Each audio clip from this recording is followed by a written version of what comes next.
8.1 हम लोग देख लिए। देखिए 1 नंबर क्वेश्चन बोल रहा है कि रोहित एक पुराना अलमीरा 6700 रुपया में खरीद कर उस पर 300 रुपया उसके मरम्मत में खर्च करता है, उसके बाद उसे 7500 रुपया में बेच देता है, तो उसका लाभ या हानि का प्रतिशत बताएं। देखिए सबसे पहले लिखेंगे क्रय मूल्य। क्या दिया है? रोहित का एक अलमीरा खरीदता है, इसका क्रय मूल्य दिया है, क्रय मूल्य दिया है कितना? 6700 रुपया। ठीक, और मान के चलिए सेकेंड हैंड खरीदा होगा, इस पर खर्च कितना कर रहा है? रिपेयर करने में 300 रुपया खर्च कर रहा है। क्या कर रहा है? मरम्मत पर कितना खर्च कर रहा है? इसको मरम्मत पर खर्च कितना कर रहा है? यानी 300 रुपया मरम्मत पर खर्च कर रहा है। अब देखिए मान के चलिए कोई साइकिल आप खरीदे पुराना 600 रुपये में, 200 रुपया उसको मरम्मत करने पर खर्चा करे तो उसी बढ़ जाएगा ना। तो टोटल आपका खरीद 600 200 800 पड़ जाएगा। ऐसे ही इसका भी टोटल 6700 300 कितना? 7000 के। तो कुल इसका क्रय मूल्य हो जाएगा आपका, लिखेंगे कुल क्रय मूल्य। तो अब कुल क्रय मूल्य हो गया, कुल क्रय मूल्य हो गया कितना? कुल क्रय मूल्य हो गया 6700 में 300 जोड़ दीजिए, 6700 प्लस 300 जोड़ दीजिए तो कितना हो गया? 7000 रुपया इसका कुल क्रय मूल्य हो गया। अब विक्रय मूल्य दिया है, विक्रय मूल्य कितना दिया है? वो बेच कितना में रहा है? तो 7500 रुपये में बेच रहा है। विक्रय मूल्य कितना दिया है? विक्रय मूल्य 7500 रुपया में बेच रहा है। तो खरीदने वाला इस वस्तु को क्रय मूल्य बोलते हैं, बेचने वाला वस्तु को विक्रय मूल्य। देखिए 7000 रुपये में खरीदा, 7500 रुपये में बेचा, मतलब लाभ हुआ। तो लाभ हुआ तो इसका निकालेंगे, लाभ बराबर फॉर्मूला आप लोग को लिखवा दिए हैं। लाभ बराबर फॉर्मूला क्या होता है? विक्रय मूल्य माइनस क्रय मूल्य, क्रय मूल्य, विक्रय मूल्य माइनस क्रय मूल्य। और आपको ये भी बता दिए थे कि कभी भी जब लाभ होता है उसी स्थिति में विक्रय मूल्य बड़ा होता है, क्रय मूल्य छोटा होता है। हानि की स्थिति में क्रय मूल्य बड़ा होगा, विक्रय मूल्य छोटा होगा। तो अभी लाभ हो रहा है तो विक्रय मूल्य देखिए बड़ा है, तो विक्रय मूल्य कितना? 7500। तो 7500 लाभ निकालना है ना, 7500, और क्रय मूल्य कितना? 7000। तो 7000, तो 7500 में से 7000 घटा दीजिएगा कितना? 500 रुपया का लाभ हो गया कि नहीं? 500 रुपये का लाभ हो गया। वही पूछ रहा है कि लाभ या हानि प्रतिशत, लाभ हो रहा है कि हानि प्रतिशत? तो लाभ हो रहा है तो लाभ प्रतिशत निकलेगा ना। तो यहाँ से लाभ प्रतिशत में निकालने के लिए भी फॉर्मूला हम बताए हैं आप लोग को कि लाभ बटा क्रय मूल्य, क्रय मूल्य गुने 100। तो चलिए यहाँ से हम लोग निकाल दे रहे हैं। तो लाभ प्रतिशत बराबर आपका हो जाएगा, लाभ कितना हुआ? तो 500 लिखिए, तो 500 ऊपर लिख दीजिए। और क्रय मूल्य कितना है? 7000, तो 7000 लिख दीजिए और गुने 100। देखिए 2 जीरो से 2 जीरो खत्म, 1 जीरो से 1 जीरो खत्म, यानी कितना है? 50/7% का ये क्या हो गया? लाभ हो गया। इसको पूर्णांक करिएगा तो 7/1/7% हो जाएगा। तो यही क्या हो गया? हमारा आंसर हो जाएगा, यही हमारा लाभ हो गया। समझ में आ रहा है ना? तो चलिए 1 नंबर हो गया। चलिए इसका 2 नंबर हम लोग देखते हैं, इसको नोट करिए। समझ में नहीं आएगा तो आप लोग कमेंट जरूर हमको करिएगा, फिर से हम बताएंगे इसको।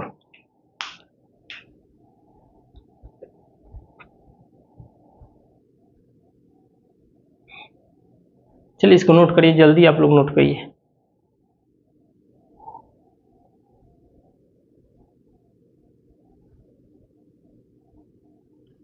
एक नंबर था, 1 नंबर क्वेश्चन स्क्रीन पर लगा दिए, आप लोग देख लीजिएगा। चलिए आगे हम लोग देखते हैं। चलिए इसको मिटा के हम लोग इसका 2 नंबर देखते हैं। इसको मिटा रहे हैं, वीडियो को आप लोग स्टॉप कर लीजिएगा। चलिए देखिए 2 नंबर जो क्वेश्चन दे रहा है, देखिए 2 नंबर जो क्वेश्चन है, 2 नंबर बोल रहा है, थोड़ा लिख देना इसका। प्रत्येक के लिए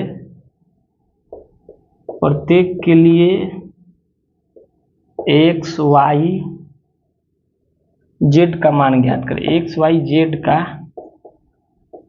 मान ज्ञात करें, एक्स वाई जेड का मान ज्ञात करें। तो चलिए 2 नंबर का 1 नंबर क्वेश्चन देखते हैं। 2 का 1 नंबर हम लोग देखते हैं। देखिए एक्स वाई जेड का मान निकालना है। तो देखिए इसमें यहाँ लिख दे रहे हैं एक्स बराबर, चलिए हम क्वेश्चन में जिससे होगा उसे बताते चल रहे हैं। देखिए 1 नंबर में दे रहा है खरीद मूल्य दे रहा है 240 रुपया, खरीद मूल्य दे रहा है 1500 रुपया। इसका 1 नंबर क्वेश्चन में इसका जो दिया है गिवन उसको लिख रहे हैं। खरीद मूल्य दे रहा है 1500 रुपया, 1500 रुपया। फिर उसका ऊपरी व्यय दे रहा है 320 रुपया, ऊपरी ऊपरी व्यय दे रहा है, ऊपरी व्यय दे रहा है कितना, 320 रुपया, ठीक, 320 रुपया। तो हम लोग से पूछ रहा है क्रयमूल निकालना है। क्या निकालना है, क्रयमूल निकालना है। तो एक नंबर क्वेश्चन में क्रयमूल को x से सूचित कर रहा है, ठीक है। तो क्रयमूल निकालना है तो एक चीज बताइए, 1500 रुपया में खरीद, 1500 रुपया खरीद पड़ रहा है, 300 रुपया उसका खर्चा और पड़ जाएगा, तो दोनों जुड़ जाएगा ना। तो क्रयमूल बराबर क्या होगा, खरीद मूल प्लस ऊपरी व्यय। तो इसको दोनों को जोड़ देंगे तो 1500 और प्लस 320 जोड़िएगा तो कितना हो जाएगा, 1820। अब x क्यों लिखे, तो x इसलिए लिखे कि आप लोगों को क्वेश्चन में देखिए x जो है क्रयमूल को सूचित करता है। तो x का मान XYZ ही पूछ रहा था, x का मान हम निकाल दिए, क्रयमूल कितना 1820 रुपया हो गया। 1820 रुपया कैसे, क्या खरीद मूल उसको 1500 पड़ा था, 320 रुपये उसका क्या खर्चा पड़ जाता है, जो खर्चा पड़ेगा उसी पर जोड़ेंगे ना। तो 1820 रुपये उसका क्या खरीद मूल हो गया। अब देखिए आगे जो विक्रय मूल दिया है उसको, विक्रय मूल को y से सूचित कर रहा है। विक्रय मूल जो दिया है उसको y से सूचित करता है, यानी विक्रय मूल निकालना है। मतलब y मतलब क्या, विक्रय मूल निकालना था। विक्रय मूल निकालने के लिए हम लोग क्या जानते हैं, विक्रय मूल निकालने के लिए क्रय मूल प्लस लाभ होता है, क्रय मूल प्लस लाभ होता है ना। यहाँ एक चीज हमारा छूट गया है, ठीक है ना, इस क्वेश्चन में छूट गया है। लाभ भी आप लोग का दिया है, लाभ दिया है कितना, 280 रुपया। तो एक काम करते हैं ना, यहाँ लिख दे रहे हैं लाभ, ठीक है ना, इसको आप लोग देख लीजिएगा। लाभ दिया है कितना, आपका लाभ दिया है 280 रुपया, ठीक है ना, ये दिया है। तो चलिए लाभ आपका 280 रुपया दिया है और विक्रय मूल निकालना है। तो विक्रय मूल निकालने के लिए जो लाभ होगा वही ना क्रय मूल पर जोड़ देंगे। तो क्रय मूल पर जोड़ देंगे तो लाभ हो जाएगा, मतलब क्या हो, क्रय मूल से उतना ज़्यादा हो रहा है तो इसको जोड़ देंगे। तो क्रय मूल प्लस लाभ है, क्रय मूल प्लस लाभ है, क्या कि हमको विक्रय मूल पूछ रहा है। तो विक्रय मूल बराबर हमारा फॉर्मूला क्या होता है, लाभ बराबर, देखिए इसी से फॉर्मूला बनेगा ना। देखिए ना, इसको थोड़ा हम समझा दे रहे हैं। देखिए ये विक्रय मूल हम लोग जानते हैं कि लाभ बराबर क्या होता है, विक्रय मूल शॉर्ट लिख रहे हैं माइनस क्या लिखते हैं, क्रय मूल, ये लिखते हैं ना। लाभ बराबर, तो देखिए हमारा जो हमसे पूछ रहा है यहाँ कि विक्रय मूल निकालना है, तो विक्रय मूल निकालना है तो लाभ दिया है, लाभ कितना दिया है, देखिए लाभ दिया है 280 रुपया, यहाँ लिख दीजिए 280 रुपया। अब विक्रय मूल निकालना है तो इसको जैसे कि तैसे छोड़ दीजिए। आप लोग को समझाने के लिए बता रहा है, क्रय मूल कितना दिया है, क्रय मूल दिया 1820 रुपया, क्रय मूल कितना दिया है 1820 रुपये। तो अब देखिए हमको विक्रय मूल निकालना है तो माइनस में इधर आ जाएगा कि नहीं, 280 अब प्लस 1820 का माइनस में था इधर प्लस में, बराबर क्या चीज़ है, विक्रय मूल। समझ गए ना, इसी फार्मूला से देखिए, इसको आप लोग याद रखिए, इसी से फार्मूला बन जाएगा। तो इसको दोनों को जोड़ दीजिए, तो जोड़ दीजिएगा तो कितना, 18 2080 20 कितना 2100 रुपया हो जाएगा। तो निकल गया कि नहीं हम लोग का विक्रय मूल। तो इस यही चीज़ यहाँ पर हम लोग वही कर दिए, ये जो फार्मूला बना है y बराबर क्रय मूल प्लस लाभ, यानी तो यहाँ से देखिए ना आप निकाल दिए तो विक्रय मूल बराबर हो जा रहा है कि नहीं, तो वही फार्मूला हो जा रहा है। तो इसको चलिए, तो इसको दोनों को जोड़ दीजिए, तो जोड़ देंगे तो कितना हो जाएगा, इसको जोड़ देंगे दोनों को, तो जोड़ दीजिए तो यहाँ से आपका कितना हो जाएगा, तो ये आपका y जो विक्रय मूल हो जाएगा तो कितना 1820 और प्लस लाभ कितना 280, यानी जोड़ दीजिएगा तो कितना हो जाएगा 2100 रुपया। क्या हो गया 2100 रुपया, क्या हो गया आपका विक्रय मूल हो गया, यानी y जो हो गया 2100 रुपया हो गया। जेड, तो जेड क्या है, तो जेड जो दिया है वो पूछ रहा है हमको लाभ प्रतिशत में पूछ रहा है। क्या पूछ रहा है, लाभ प्रतिशत में पूछ रहा है। तो चलिए लाभ प्रतिशत पूछ रहा है, जेड क्या है, लाभ प्रतिशत, इसको जेड से सूचित किया लाभ प्रतिशत। तो लाभ बराबर, लाभ प्रतिशत बराबर हम लोग फार्मूला जानते हैं ना, क्या होता है, लाभ बटा क्रय मूल। देखिए यहाँ लिख दे रहे हैं फार्मूला, लाभ बटा क्रय मूल गुणने क्या चीज़ 100, यही होता है ना। तो चलिए इसको हम लोग लिख दिए। अब यहाँ से हम लोग क्या हो जाएगा, तो यहाँ से हम लोग का हो जाएगा लाभ बराबर, तो लाभ हमारा कितना है, लाभ हमारा देखिए अभी 280 रुपये, तो 280 रुपये लिख दीजिए। अब बट्टा क्रय मूल कितना है 2100 रुपये, तो 2100 रुपये लिख दीजिए, इंटू क्या 100, 2 जीरो से 2 जीरो खत्म, 7 चौक 28 होता है, आप लोगों को पता है, ऐसा 21 यानी कितना 40/3। इसको पूर्णांक में करिएगा तो कितना हो जाएगा 13.1/3% के क्या हुआ, यहाँ लाभ हो गया हम लोग का, ये आंसर हो जाएगा। तो हम लोग 2 नंबर का देखिए XYZ बोल रहा था, तो देखिए x का भी मान निकालनी है, कितना क्रय मूल x बराबर कितना निकले 1820, y के मान क्या था, तो y बराबर विक्रय मूल है, तो विक्रय मूल कितना निकालिए 2100 रुपया, और z बराबर क्या है, तो z का मान, तो z बराबर क्या लाभ प्रतिशत, तो z का लाभ प्रतिशत कितना निकालनी है 13.1/3%। तो हम लोग का 2 नंबर का 1 नंबर कंप्लीट हो गया। चलिए इसको नोट करिए। तो 2 नंबर का 2 हम लोग देखते हैं। जैसे जैसे क्वेश्चन में जो जो पूछ रहा है उसको हम बताते चल रहे हैं।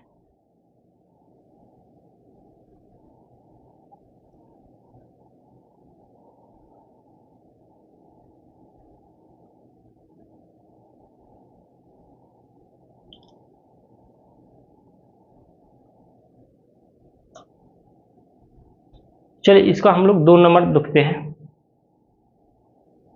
वीडियो को आप लोग स्टॉप करके लिखिएगा। चलिए इसको मिटाते हैं, हम 2 नंबर देखते हैं। ठीक है, 2 का 2 नंबर। चलिए वीडियो को आप स्टॉप कर लीजिएगा। चलिए 2 का 2 नंबर देखते हैं।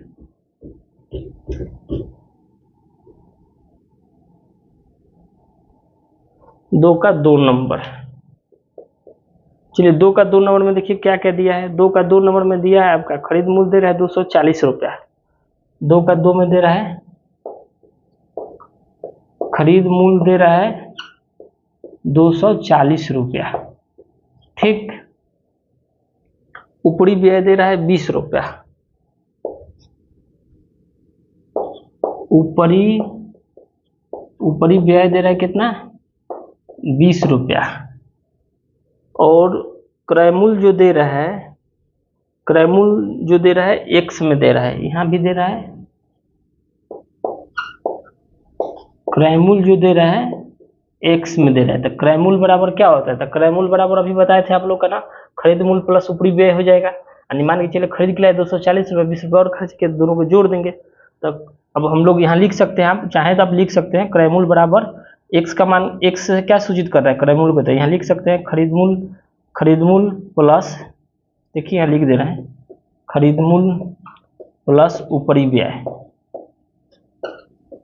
व्यय, दोनों को जोड़ दीजिएगा तो यहाँ से कितना हो, खरीद मूल्य कितना 240 रुपया और 20 रुपया जोड़ दीजिए ऊपरी व्यय, कितना हुआ 260 रुपया। यानी हमारा क्रय मूल्य कितना आ गया 260 रुपया क्रय मूल्य हो गया। तो एक्स का मान निकालनी है। अब देखिए इसमें एक्स का मान निकालनी है। अब दे रहा है हानि दे रहा है इसका 10%, हानि दे रहा है 10%, हानि प्रतिशत बराबर कितना दे रहा है 10%। ठीक है, इसको दे दिया। अब आगे हम लोग से पूछ रहा है कि विक्रय मूल्य वाई में बताएं। अब देखिए यहाँ पूछ रहा है विक्रय मूल्य, वाई से जो सूचित किया है, यहाँ क्या सूचित किया है विक्रय मूल्य पूछ रहा है। तो चलिए विक्रय मूल्य निकालने के लिए हमको पता है कि जब क्रय मूल्य दिया है और हानि दिया है तो विक्रय मूल्य हम लोग निकाल सकते हैं, पता है ना। जब विक्रय मूल्य हमको निकालना होगा, हानि दिया है और क्रय मूल्य दिया है, तो क्रय मूल्य कितना 260 रुपया। यहाँ क्या हुआ, यहाँ आपका क्या हुआ 10% की हानि हुआ है, तो 260 जो वैल्यू हुआ क्रय मूल्य यानी 100 के बराबर हो गया, इंटू 90 से गुना करा देंगे तो ये हो जाएगा ना हमारा। तो हमारा हम लोग जानते हैं विक्रय मूल्य बराबर, चलिए लिख देना विक्रय मूल्य बराबर फॉर्मूला 100 माइनस क्या जानते हैं हानि बटा में क्रय मूल्य, लिख देना आप लोग के लिए क्रय मूल्य इंटू 100, यही होगा ना 100 हो गया ना। चलिए यहाँ 100 नहीं होगा यार, यहाँ क्रय मूल्य हो जाएगा, ठीक है ना। यहाँ हो जाएगा 100 इंटू क्रय मूल्य। चलिए तो हम लोग यहाँ से निकालते हैं इसको, विक्रय मूल्य बराबर तो 100, तो 100 माइनस हानि, तो 100 में से कितना घटाइएगा 10% की हानि हुआ बटा 100, और क्रय मूल्य कितना है इंटू क्रय मूल्य कितना है 260। तो यहाँ से आपका आ गया 100 में से 10 गया तो 90 बटा कितना 100 इंटू 260, 1 जीरो से 1 जीरो खत्म, यही होगा ना, 1 जीरो से 1 जीरो खत्म, 1 जीरो से 1 जीरो खत्म हो गया, 100 हो गया, फिर 1 जीरो से 1 जीरो इधर भी खत्म हो गया, तो यहाँ कितना हो गया 26 इंटू 9, तो 9 छक 54 के 4 हाथ में बचा 5 और 9 दूना 18, 18 और 5 23, ये कितना 234 रुपया। तो 234 रुपया हमारा क्या निकला, ये विक्रय मूल्य है आपका, ये क्या निकलना है विक्रय मूल्य हम कितना निकालिए 234 रुपया। तो वाई के भी मान निकाल लिया। अब एक तो जेड निकालना है हमको 234 रुपया। अब हमको जेड निकालना है, तो जेड में क्या दे रहा है, जेड हमारा पूछ रहा है हानि निकालना है। चलिए जेड में हमारा हानि निकालना दिखाई दे रहा है ना, एक सेकेंड।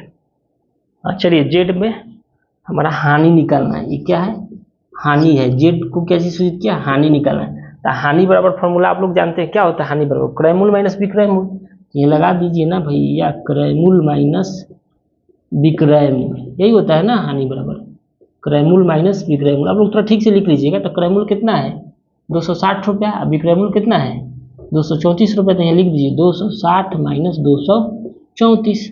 अब घटा दीजिएगा तो कितना होगा 60, 260 में से 34 घटाइए, तो 60 में से 34 घटाइएगा तो 6 40, अब 20 26, तो कितना हो गया यानी 26 रुपया का क्या हुआ यहाँ हानि हो गया। कितना हुआ 26 रुपया का। देखिए जेड का भी मान निकाल दिए, वाई का भी निकाल दिए और एक्स का भी निकाल दिए, तो यही आप लोग का आंसर हो जाएगा। इसको आप लोग नोट कर लीजिए, इसको आप लोग नोट कर लीजिए। चलिए इसका 3 नंबर हम लोग देखते हैं।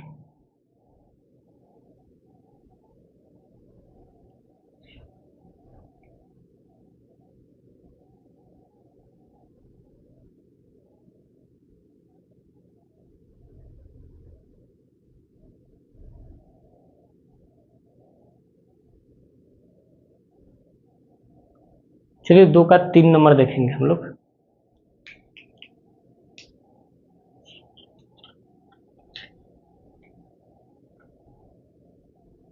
चलिए 2 का 3 नंबर देखते हैं, इसको मिटाते हैं।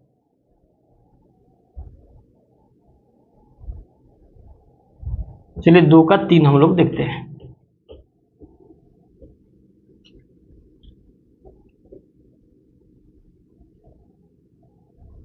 चलिए 2 का 3 नंबर,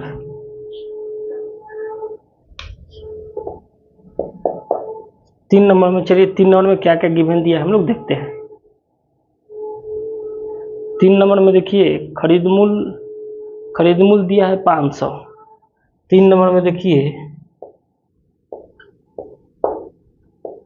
खरीद मूल्य दिया है 500 रुपया, ठीक। क्रय मूल्य दिया है 575 रुपया। जो दिया है उसको लिख ले रहे हैं पहले। क्रय मूल्य कितना दिया है 575 रुपया। फिर दिया ऊपरी व्यय पूछ रहा है, क्या पूछ रहा है हम लोग से ऊपरी व्यय, ऊपरी व्यय। ऊपरी व्यय को यहाँ 1 से सूचित किया है, मतलब ये हम लोग को निकालना है ऊपरी व्यय। आगे फिर विक्रय मूल्य पूछ रहा है, तो विक्रय मूल्य भी निकालना है। जो दिया इधर लिख ले रहे हैं, विक्रय मूल्य भी हम लोग को क्या करना है निकालना है, ठीक। आगे क्या दिया है लाभ दिया है 125 रुपया। लाभ दिया है कितना 125 रुपया। फिर और क्या निकालना है जेड निकालना है, यानी लाभ प्रतिशत निकालना है। क्या निकालना है लाभ प्रतिशत, जिसको जेड से सूचित किया। देखिए हम लोग का ऊपरी व्यय निकालना है जो 1 से सूचित किया है, विक्रय मूल्य निकालना है जो वाई से, और लाभ जो निकालना है जेड से सूचित किया है, ठीक है। चलिए हम लोग देखते हैं इसको। चलिए इसको इधर बनाते हैं। तो सबसे पहले हमको ऊपरी व्यय निकालना है, तो ऊपरी व्यय निकालने के लिए हम लोग क्या करेंगे, क्रय मूल्य में से हम खरीद मूल्य में से हम लोग क्रय मूल्य को घटा देंगे, यही करेंगे ना। क्रय मूल्य में से जो है हमारा क्रय मूल्य हुआ है 575, इसमें से खरीद मूल्य घटा देंगे तो ऊपरी व्यय आ जाएगा। तो चलिए लिखिए, यहाँ लिखिएगा ऊपरी व्यय बराबर, पहले हमको ऊपरी व्यय निकालना है ना, तो ऊपरी व्यय क्या चीज़ है 1 से, तो ऊपरी व्यय बराबर आप यहाँ लिख लीजिएगा कि क्रय मूल्य माइनस खरीद मूल्य।